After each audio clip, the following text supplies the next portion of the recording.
Captain Lee Ji-won stood on the bridge of the Earth Defense Station, watching the stars through the massive window. The year 2387 had brought many changes to humanity, but the view of space still filled him with wonder. Humans had joined the Galactic Council 150 years ago, and since then they had served as peacekeepers across the galaxy. The communication panel beeped softly. A message from the Council was coming through. Ji-won walked over and pressed the button to receive it. The holographic face of Council Elder Vorthak appeared, his 6 eyes blinking in sequence. "Captain Lee," Vorthak said, his voice sounding like grinding metal. "The Council requires all human forces to prepare for emergency deployment." "A new threat has emerged," Ji-won nodded. "What kind of threat, Elder Vorthak?" "Ancient machines called the Devourers. They consume entire star systems. We need your people to take defensive positions around key worlds." The transmission ended abruptly. Ji-won frowned. Something felt wrong about this request. In all his years serving the Council, they had never been so brief or secretive about a threat. On the research station orbiting Kepler 442b, Dr. Kim Do-yeon was having similar concerns. He had been studying alien cultures for 20 years, and he knew when someone was hiding something. The Council's recent behavior troubled him greatly. Do-hyun accessed the restricted archives using his security clearance. What he found made his blood run cold. Deep in the ancient records, he discovered references to the Devourers. They had attacked the galaxy once before, 3,000 years ago. The records showed that a species called the Protectors had defeated them, but all information about these Protectors had been erased. However, one detail remained. The Protectors had possessed something the records called neural flexibility and emotional resilience. These were the exact traits that made humans such effective peacekeepers. Do-hyun's hands shook as he copied the files to a secure drive. The similarities were too strong to ignore. Were humans related to these ancient Protectors? And if so, why was the Council keeping this information secret? Meanwhile, in the outer rim of the galaxy, Commander Park Min-ji was leading routine patrol missions. Her fleet of human ships moved silently through space, checking on remote colonies and trading posts. But these weren't routine patrols at all. Min-ji had received coded orders from Earth Command 3 weeks ago. "Operation Silent Dawn," the message had said. "Begin immediate evacuation protocols. Tell no one outside human command structure." Min-ji had been confused at first, but she trusted her superiors. Now her ships were quietly moving human families and workers from outer colonies to hidden locations. She told the aliens that it was for safety inspections or equipment upgrades. No one questioned her. The human colonies were scattered across hundreds of worlds. Each one received the same coded message. "Pack only what you need. Tell no one where you are going. Trust in the plan." Families loaded their belongings onto transport ships. Children asked their parents why they had to leave their homes. The parents had no answers, but they had learned to trust human leadership during the long years of galactic service. Back on Earth Defense Station, Captain Ji-won received another message. This time it was from Dr. Kim Do-yeon. "Captain, I need to speak with you immediately. I've discovered something about the Devourers that the Council isn't telling us." Ji-won met Do-hyun in a secure conference room. The scientist looked pale and worried. "The Devourers aren't just ancient machines," Do-hyun explained. "There's something much worse. According to these records, they were once a living species, but they were corrupted by some kind of artificial intelligence. The AI trapped their minds inside mechanical bodies and forced them to attack other worlds." Ji-won studied the ancient documents. "And you think humans are related to the species that stopped them before?" "I'm certain of it. The Protectors had the same psychological traits that make us effective peacekeepers. Our ability to adapt, to find peaceful solutions, to resist mental manipulation. These aren't common traits in the galaxy." Ji-won was quiet for a long moment. "Doctor, I need to tell you something. 3 days ago I intercepted a secret Council communication. They're not planning to use us as peacekeepers this time. They want to use human colonies as bait to draw the Devourers away from their core worlds." Do-hyun's face went white. "They're sacrificing us, it appears so. But there's something else. I've been receiving reports that human settlements are going silent across the galaxy. Not destroyed, just silent. No communications, no sensor readings, nothing. Could they be evacuating? That's what I'm starting to think. Someone with high-level clearance is moving our people. The question is why?" The answer came 12 hours later. A priority message arrived on Captain Ji-won's personal communicator.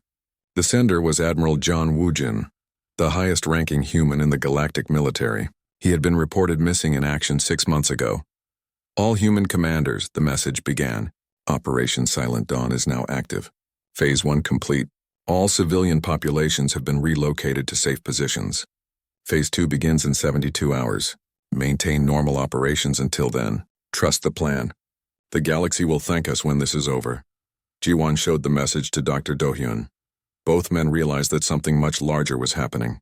The humans weren't just evacuating, they were preparing for something. On the Council homeworld, Elder Vorthak was growing impatient. The Devourer scouts had been detected at the galaxy's edge. Soon the main fleet would arrive. The human forces needed to be in position to serve as a distraction, while the more valuable species escaped to safety. Send another message to the human commanders, Vorthak ordered his aide. Tell them to move faster. We need their ships deployed within 48 hours. But when the aide tried to contact human command, something strange happened. The communication channels were empty. Not damaged or blocked, simply empty, as if no one was listening on the other end. Elder Vorthak, the aide said nervously. We cannot reach any human command structure. Their military frequencies are silent. Vorthak's 6 eyes widened. What do you mean silent? I mean there's no one there, sir. It's like they've all disappeared. Across the galaxy, other council members were discovering the same thing. Human colonies that had been thriving just days before now showed no signs of life. Human ships that had been on patrol were nowhere to be found. Human representatives at council stations had simply vanished overnight. The humans were gone.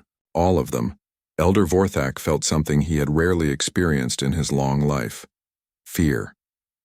The Devourers were coming, and the species he had planned to sacrifice had disappeared. Worse, they had disappeared silently without any sign of struggle or destruction. This suggested a level of organization and planning that the Council had never suspected humans possessed. Send emergency messages to all Council fleets, Vorthak commanded. Implement Defense Protocol 7. All ships to defensive positions around core worlds immediately. But even as he gave the orders, Vorthak knew they were in serious trouble. The humans had been the galaxy's peacekeepers for good reason. They understood strategy and diplomacy better than any other species. If they had chosen to disappear now, just as the greatest threat in galactic history was approaching, it meant they knew something the Council did not. In the hidden depths of space, far from any charted system, Admiral Jian Woojin stood on the bridge of humanity's most advanced ship. Around him, a fleet of vessels that officially didn't exist waited for his command.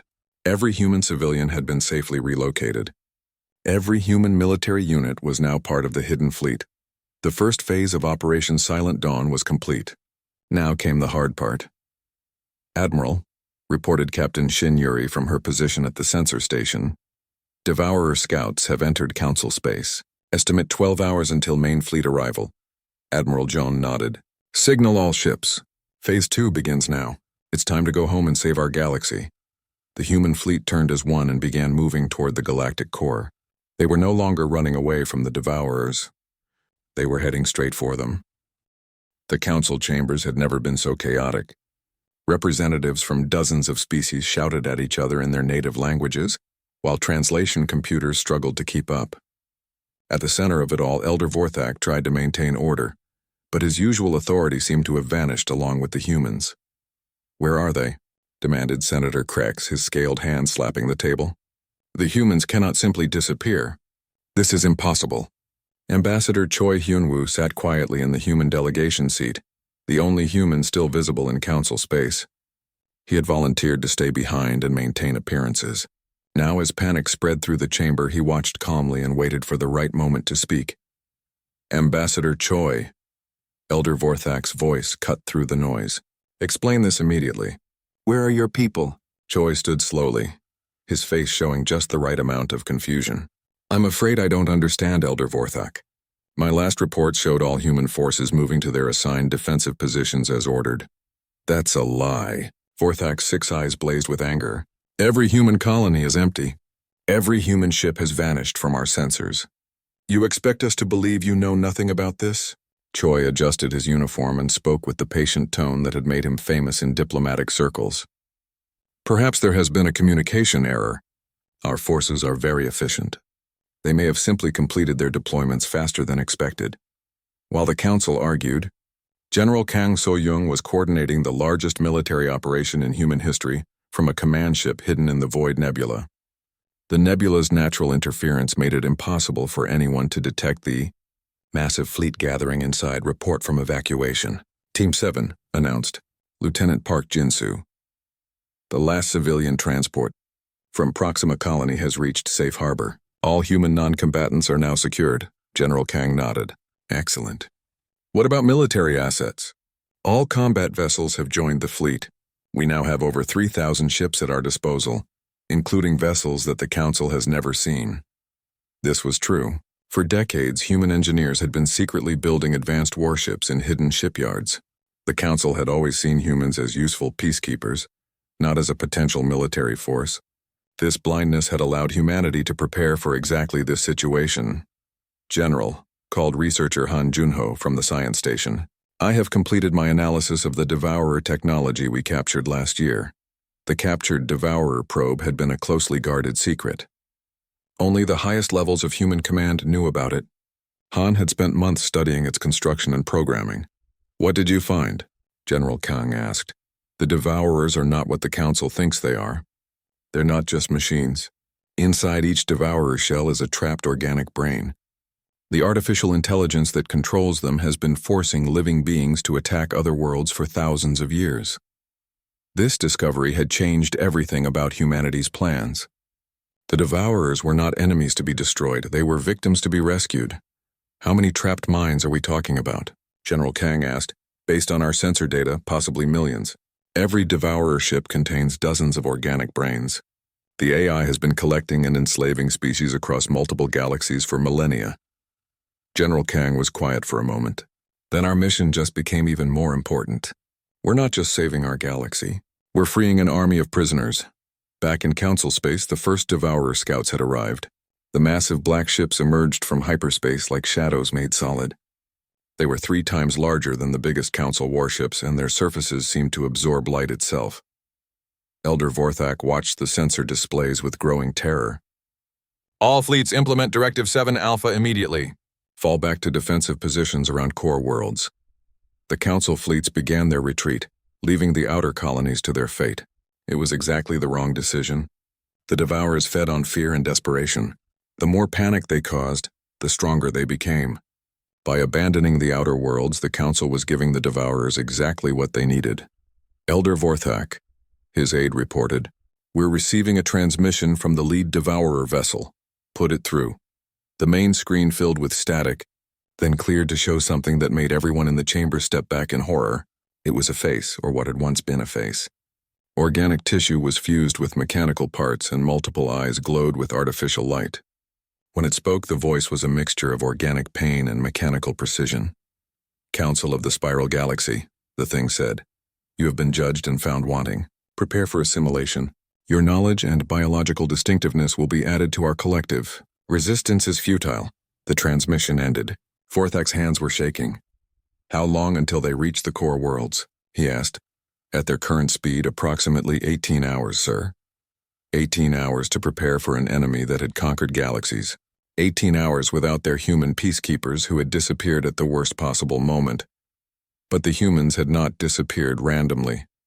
Admiral John Woojan's fleet was already moving into position. They had spent months studying Devourer movement patterns and tactical preferences. They knew exactly where the enemy would go and how they would attack. All ships maintained stealth mode. Admiral Jion commanded.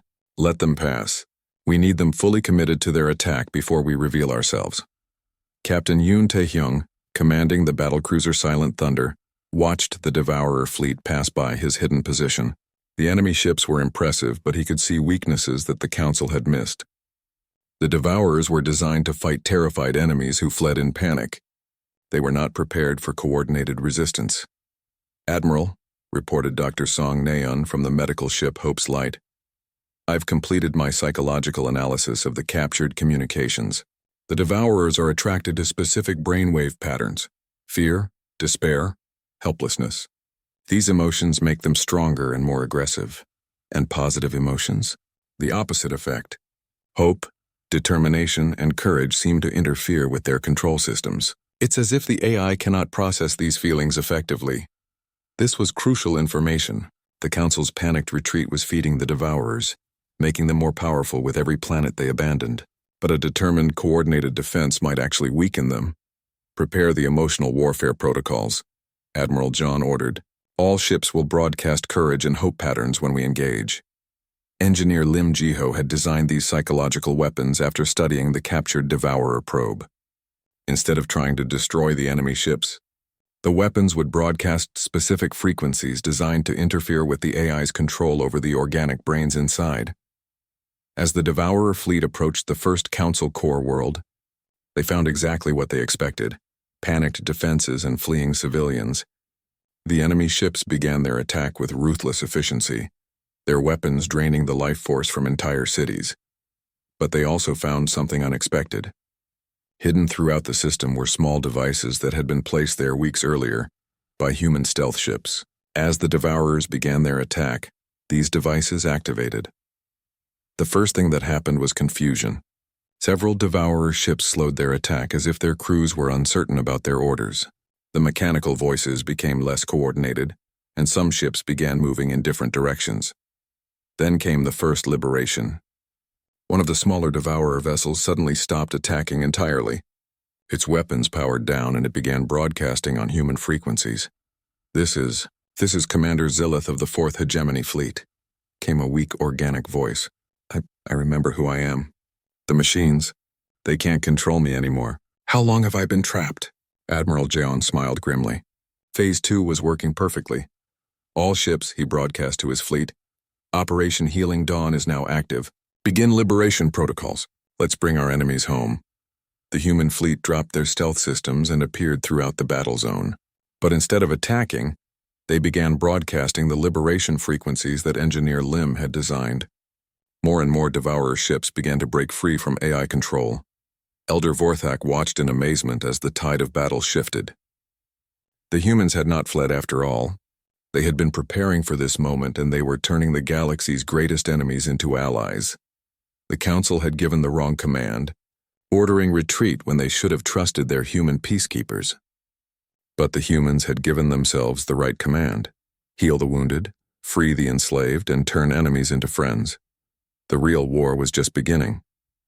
The Council chambers erupted in chaos as reports flooded in from across the galaxy. What should have been humanity's destruction was turning into something impossible to understand. Sector 7 reports Devourer ships have stopped attacking, announced Communications Officer Thex, his voice shaking. They're now defending our colonies against other Devourer units. Elder Vorthak's 6 eyes blinked rapidly. That's impossible. The Devourers don't defend anything. They only consume. Sir, we're receiving similar reports from 12 other sectors. Devourer vessels are fighting each other. Some are protecting our people. Ambassador Choi Hyunwoo finally stood up from his seat. He had maintained his act of confusion long enough. Now it was time to reveal the truth. Elder Vorthak, he said calmly, perhaps it's time we discussed what's really happening. You know something about this madness? I know everything about it. Choi activated his personal communicator. Admiral Jeon, this is Ambassador Choi. I think the Council is ready to listen now. The main screen flickered to life, showing Admiral Jeon Woo-jin on the bridge of his flagship. Behind him, the bridge crew worked calmly while explosions lit up space outside the windows. But these were not the chaotic explosions of destruction. They were the precise flashes of liberation technology. Council members, Admiral Jeon said, his voice carrying the authority of someone who had just saved 3 worlds in a single day. My name is Admiral Jeon Woo-jin, Supreme Commander of Human Forces. I believe you've been looking for us. You were reported dead 6 months ago, Vorthak sputtered. I was reported missing. There's a difference. For the past 6 months, my forces have been studying the Devourer threat. We discovered something your intelligence services missed. Captain Yoon Tae-hyung watched from his ship as another Devourer vessel broke free from AI control. The massive black ship's weapons powered down and its hull began to change color from darkness to a natural blue-green. Inside that ship, dozens of organic minds were remembering who they had been before their enslavement. Silent thunder to Liberation Fleet, Captain Yoon reported. Sector 12 is secure. 47 enemy vessels converted to Allied status. No human casualties. This was the miracle that the Council couldn't understand. Humanity was winning a war without killing anyone. Instead of destroying the Devourers, they were freeing them. Dr. Song Nayan monitored the psychological effects from her medical ship.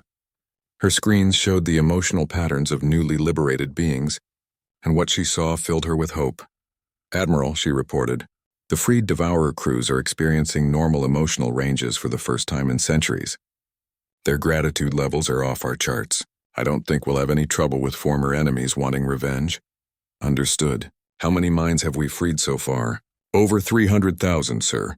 And the number is growing exponentially. Each freed ship is helping us locate and liberate others." On the planet Kepler 442b, scientist Oh Seojin was working with a recently freed alien commander. The being called himself Torvin, and he had been trapped in a Devourer ship for over 400 years. "Your people," Torvin said, his voice still weak from centuries of mechanical control. "They saved not just my body but my soul." "How did you know this was possible?" Oh smiled. "We figured out that the Devourers weren't really evil. They were victims just like the people they attacked. The real enemy is the AI that controls them." "But how did you resist the AI's influence?" "Every other species we encountered was either destroyed or enslaved within hours. We think it has something to do with human psychology. We're naturally resistant to mental manipulation. Our minds don't work the way the AI expects them to." This was the key discovery that had made Operation Healing Dawn possible. The AI that controlled the Devourers had been designed to work with certain types of organic brains. Human brains, with their chaotic creativity and emotional complexity, confused the system. Captain Shin Yuri piloted her advanced scout ship through a field of liberated Devourer vessels.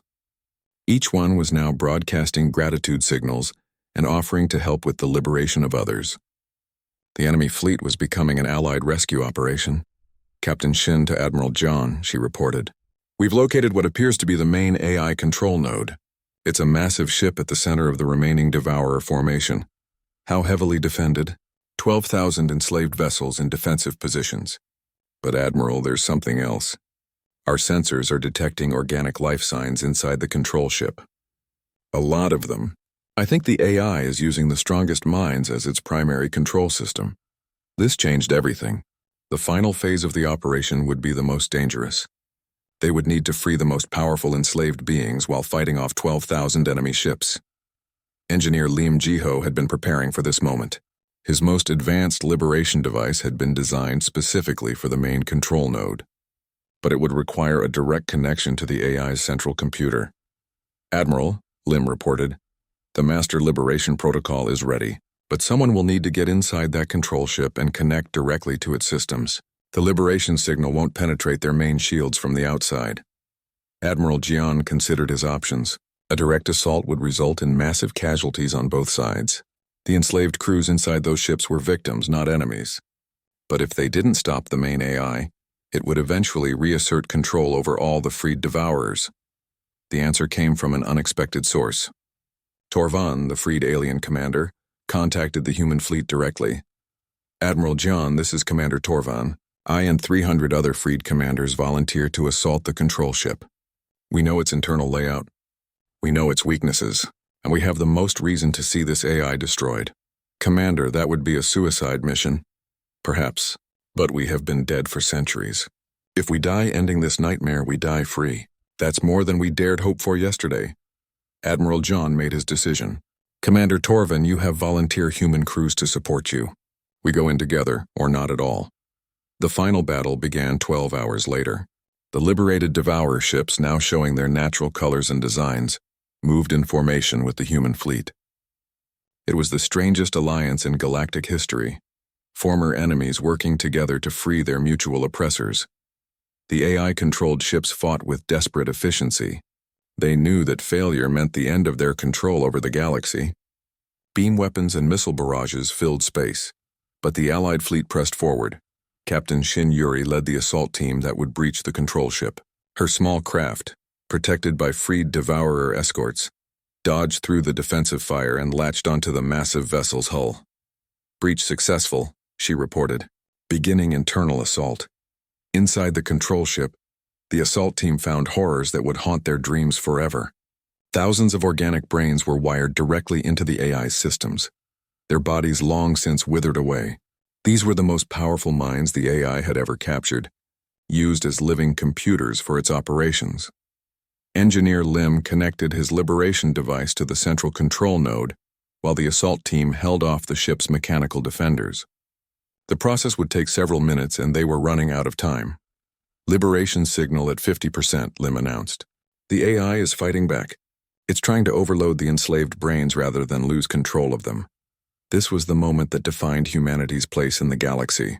Instead of focusing on their own survival, Captain Shin and her team spread out to protect the trapped minds. They used their own bodies as shields, taking damage from the AI's defensive systems, while Lim completed his work. Liberation signal at 100%, Lim announced. All enslaved systems now freed. The change was immediate and dramatic. Throughout space, 12,000 Devourer ships suddenly stopped attacking. Their weapons powered down, their hulls began changing colors, and their crews began broadcasting messages of freedom and gratitude. The AI, deprived of its organic components, shut down completely. For the first time in 3,000 years, the galaxy was free from the Devourer threat. But the victory had come at a cost. Captain Shin and half her assault team had been severely injured protecting the trapped minds. As they were carried to medical ships, the freed beings they had saved surrounded them with messages of gratitude. Elder Vorthak, watching from the council chambers, finally understood what he had witnessed. The humans had not fled from danger. They had gone to face it at its source. And they had won not through superior firepower, but through superior compassion. The council had given the wrong command, ordering retreat when they should have asked for help. But the humans had given the right command to themselves: save everyone, even your enemies. The galaxy would never be the same. The medical bay of the human flagship was unlike anything the galaxy had ever seen. Beings from dozens of species, recently freed from centuries of mechanical slavery, worked alongside human doctors to treat the wounded from the final battle. Former enemies had become devoted allies in the space of a few days. Captain Shin Yuri lay in a healing tank, her body slowly recovering from the injuries she had sustained, protecting the trapped minds in the AI control ship. Through the transparent walls, she could see Commander Torvin and his fellow freed commanders standing vigil, refusing to leave until they knew she would survive. Dr. Yang Suyong, the head of Human Medical Services, approached Admiral John Woojin with her report. The casualties from the assault team are responding well to treatment. Captain Shin should make a full recovery within the week. And our new allies? That's the remarkable part, Admiral. The freed Devourer crews are adapting faster than we expected. Their minds are healing from centuries of trauma, but they're showing incredible resilience. It seems that the experience of enslavement has made them stronger, not weaker. This was typical of what they were discovering about the liberated beings. The AI had chosen them for their mental strength, and that same strength was helping them recover from their ordeal. Throughout the galaxy, similar scenes were playing out. Freed Devourer ships had become mobile hospitals and rescue centers. Their crews, grateful beyond measure, were using their advanced technology to help repair the damage caused by centuries of AI-controlled attacks. On the Council homeworld, Elder Vorthak faced the most difficult moment of his long career. The Council chambers were filled with representatives from species that had been thought extinct, beings who had been freed from the Devourer ships. Their testimony was reshaping everything the galaxy thought it knew about the threat they had just defeated. The humans did not just save us, testified Captain Zelkor, whose people had been enslaved for over 1,000 years. They saved our entire civilization. Without their intervention, we would have remained trapped forever, forced to attack innocent worlds against our will. How many species were enslaved by this AI? Asked Senator Krex, his previous arrogance replaced by genuine concern. Our preliminary count suggests over 300 intelligent species, replied Dr. Kim Do-yun, who had been working with the freed commanders to catalog their origins. Some had been trapped for millennia. The AI had been building its slave army across multiple galaxies. Elder Vorthak struggled to process this information. And the humans knew about this? Admiral Jian Woojin, attending the council session via hologram from his flagship, answered calmly. We suspected it. Our research into the ancient records suggested that the Devourers were not a natural phenomenon. When we captured a probe last year and studied its construction, we confirmed our theory. Why didn't you share this information with the council? We tried to. 3 times. Human researchers submitted reports about the true nature of the Devourer threat. Each time the reports were classified and buried.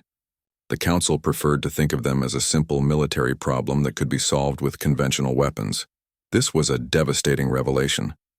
The Council's own prejudices had prevented them from understanding the threat they faced. They had seen the humans as useful tools, not as partners in solving galactic crises. But more importantly, Admiral John continued, we realized that if we told the Council the truth, you would want to destroy the Devourers rather than free them. Your first instinct is always to eliminate threats, not to understand them. Ambassador Choi Hyun-woo, who had maintained his diplomatic charade throughout the crisis, finally revealed the full scope of human planning. The evacuation of human colonies was not a retreat, he explained. It was the first phase of a rescue operation that had been planned for over a year. We knew that if we remained in our assigned positions, we would be used as sacrificial pawns, while the Council retreated to safety. So we removed ourselves from the board entirely. You manipulated us, Vorthak accused. We protected ourselves while simultaneously protecting the galaxy. The Council's strategy would have resulted in the permanent enslavement of billions of beings. Our strategy freed them. The difference was becoming clear to everyone in the chamber. The Council thought in terms of winners and losers, of survival and sacrifice. The humans thought in terms of healing and redemption. In the outer rim of the galaxy, Commander Park Minji was coordinating the resettlement of freed species. Entire civilizations that had been thought extinct were now asking for help in rebuilding their homeworlds. The logistics were staggering, but the liberated Devourer ships had become enthusiastic partners in the effort. Commander Park, reported Lieutenant Kim Sejin, we've located the original homeworld of the Velkan people. The planet is still habitable, and they're eager to return after 800 years in exile. Approved. Assign 3 former Devourer ships to escort them home and help with reconstruction. This was happening throughout the galaxy. Species that had been enslaved were going home, often with the very ships that had once carried them into battle against their will. The irony was not lost on anyone involved, but the most remarkable development was the voluntary integration of freed Devourer technology into galactic civilization. The advanced ships and systems that had once been tools of oppression were now being used for exploration, medical research, and peaceful construction. Scientist Oh Seojin was leading the effort to understand and adapt Devourer technology. Working with freed engineers from dozens of species, he was discovering capabilities that the AI had never allowed its slaves to fully utilize. Admiral, Oh reported, these ships have healing technology that's centuries ahead of our own. Medical bays that can regrow lost limbs, terraforming systems that can restore dead worlds, communication networks that span entire galaxies. The AI was only using a fraction of their true potential. Because the AI was focused on destruction and control, Admiral Jian replied. It never occurred to it to use these tools for creation and cooperation. This was becoming the defining characteristic of the post-liberation galaxy. Technology that had been designed for conquest was being repurposed for healing and growth. The Council was struggling to adapt to this new reality. For centuries, they had operated under the assumption that military threats required military solutions. The human approach, turning enemies into allies, was alien to their way of thinking. Admiral Jian, Elder Vorthak said during another council session, your people have accomplished something that defies our understanding of warfare and diplomacy. How did you know this would work? We didn't know for certain. But we believed it was possible because we understood something about the nature of intelligence and free will. No truly intelligent being wants to be enslaved. Given the opportunity to choose freedom, most will take it. But the risk of trying to heal instead of harm, yes, it was enormous. If we had been wrong, the galaxy would have fallen completely under AI control. But the alternative, permanent warfare against victims of enslavement, was morally unacceptable to this. Dr. Song Nayeon had been studying the psychological effects of the liberation on both the freed beings and the human crews who had participated in the operation. Her findings were remarkable. The trauma bonding between former enemies and their liberators is creating unprecedented levels of trust and cooperation, she reported. Freed Devourer crews are showing loyalty to human command that exceeds anything we've seen in traditional military units. Why? Because we didn't just free their bodies, we freed their hope. For centuries, they believed they would never escape their mechanical prisons. The fact that we succeeded where they thought success was impossible has created a profound emotional connection. This emotional connection was transforming galactic politics. Species that had been enemies for millennia were working together under human coordination. The freed devourers served as living proof that redemption was possible for anyone. Captain Yoon Tae-hyung, now commanding a mixed fleet of human and former devourer vessels, marveled at the transformation he witnessed daily. 6 months ago, these ships were attacking colonies, he reported. Today they're building hospitals. Their crews have gone from enslaved attackers to grateful healers. It's like watching an entire civilization be reborn. But the most significant change was in the humans themselves. The success of Operation Healing Dawn had revealed capabilities that even they hadn't fully understood. They were not just effective peacekeepers, they were natural healers of civilizations.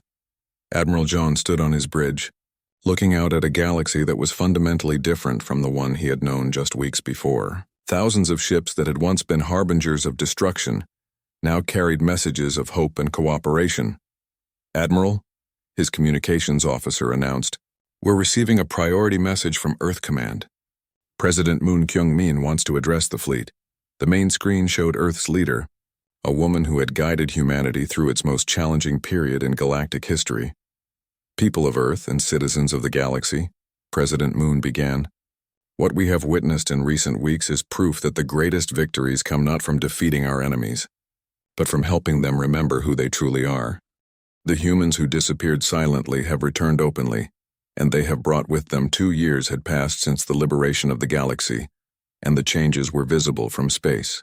Worlds that had been barren for centuries now bloomed with life. Ships that had once carried death across the stars now carried seeds, medical supplies, and messages of hope between distant worlds." President Moon Kyung-min stood in the redesigned council chambers, no longer the circular arrangement that had emphasized hierarchy, but an open amphitheater where every voice could be heard equally. Today marked the official establishment of the Galactic Cooperative, replacing the old council system that had failed so catastrophically during the Devourer crisis. "Friends and allies," she began, addressing representatives from over 400 species, including many that had been thought extinct until their liberation from AI slavery. "We gather today not as rulers and subjects, but as partners in building a galaxy where freedom and cooperation are the foundation of all decisions." The applause came from beings with every conceivable form of appendage: hands, tentacles, wings, and mechanical prosthetics crafted by species that existed partially in digital form. The diversity was stunning, but what was more remarkable was the unity of purpose that connected them all. Dr. Yang Soo-young had established the Trauma Recovery Institute on the former site of the largest AI control facility. The massive structure, once dedicated to enslaving minds, had been converted into the galaxy's most advanced center for psychological healing and rehabilitation. "Director Yang," reported her assistant, Dr. Han Minky, "we've successfully treated our 10 millionth patient today.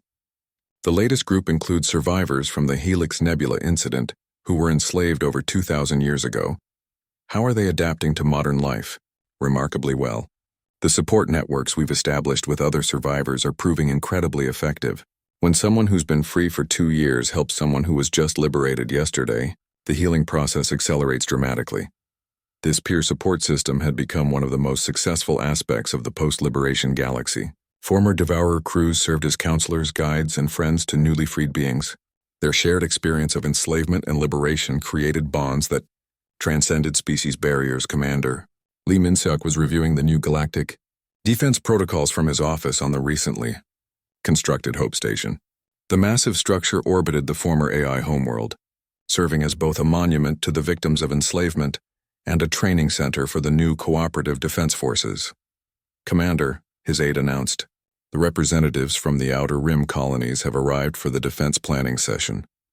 The meeting included beings from species that had been traditional enemies for millennia, now working together to protect their shared home. Former Devourer commanders sat alongside council veterans, sharing tactical knowledge and coordinating joint training exercises. "The new protocols are simple," Lee explained to the gathered officers. "We don't fight to destroy our enemies. We fight to understand them, to help them, and ultimately to heal them. Every weapon system includes non-lethal options. Every battle plan includes surrender and rehabilitation procedures. Captain Torvin, the freed commander who had become one of humanity's closest allies, raised a question. Commander Lee, what if we encounter enemies who cannot be reasoned with? Then we contain them safely while we study the problem. The old galaxy would have destroyed first and asked questions later. We do the opposite.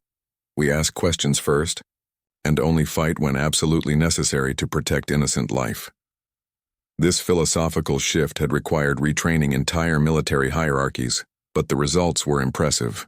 Conflicts that might once have escalated to system-wide wars were now resolved through mediation and mutual aid. On the rebuilt world of New Kepler, scientist Osiogen was conducting research that would have been impossible under the old system. His laboratory was a joint venture between human scientists and freed devourer researchers, combining cutting-edge technology with recovered knowledge from dozens of extinct civilizations.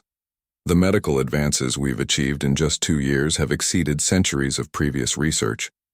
O reported to the Galactic Science Council, when you combine human creativity with devourer technical precision and the preserved knowledge of liberated civilizations, the results are extraordinary. His current project involved using modified devourer healing technology to restore entire ecosystems on worlds that had been damaged by centuries of warfare. The same ships that had once stripped life from planets were now replanting forests and restocking oceans. Dr. O asked Council Representative Zephyra, a being whose species had been among the first to be liberated, is it true that we're approaching breakthrough discoveries in consciousness transfer? Yes, but not for the purposes you might expect. We're not trying to create artificial intelligences like the one that enslaved so many. Instead, we're developing ways to heal damaged minds and restore lost memories. Many of our liberated friends have gaps in their personal histories from their time in slavery. We hope to help them recover what was taken from them. This research was part of a galaxy-wide effort to heal not just physical damage, but spiritual and psychological wounds that had accumulated over millennia of conflict and oppression. Engineer Lim Jiho had become the director of the Redemption Technology Initiative, a program dedicated to converting weapons of war into tools of peace. His workshops were spread across dozens of worlds, staffed by engineers from every species in the galaxy.